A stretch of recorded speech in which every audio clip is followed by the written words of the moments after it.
هەناری گوندی بامۆکە لە هەڵەبجە. هەنار پێگەیشتووە و وەک ئەنوەر ڕەشیدی باخەوان دەڵێ هەنارەکەی هەڵەبجە تامی خۆش بووە و لەمڕۆ بەدواوە ئامادەیە بۆ خواردن.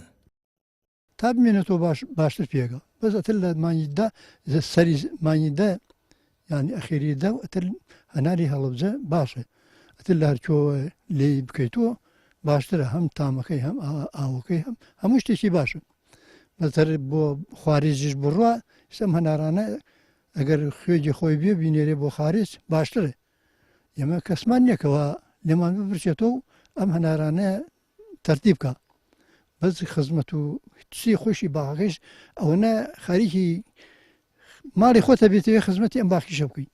لە سەدا 25 بۆ 30 هەناری هەڵەبجە دەبرێتە علوی شارەکە.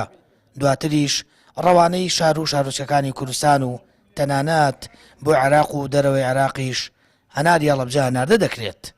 بەڵام داوا دەکرێت زیاتر گرنگی و بایەخ بە هەناری هەڵەبجە بدرێت و ساڵانە ڕێژەی هەناردەکردنی بۆ وڵاتانی دەرەوە زیاتر بکرێت.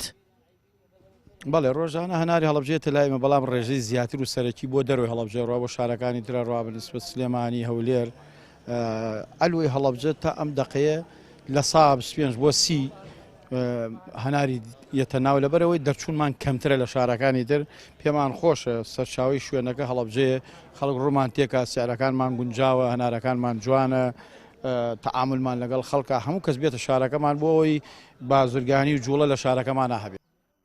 ساڵانە 35 بۆ 40,000 تۆن هەنار لە هەڵەبجە بەرەم دێنرێت. زیاتر لە 1000 باخەوان باخی هەناریانەیە. هەڵەبجە بە شاری هەنار ناسراوە و ساڵاناش فستیڤاڵی گەورە و ناسراو لە سەراستی عێراق بۆ خستنە ڕوو فرۆشتنی هەنار لە هەڵەبجە بەڕێوە دەچێت. بڕیارە ئەم ساڵیش سیوێکی دەیەمین فستیڤاڵی هەنار ئەنجام بدرێت و 3 ڕۆژ بەردەوام دەبێت. ئەمە شێوازی هەناری سامان فەتاح کەناڵی ئاسمانی پەیام هەڵەبجە.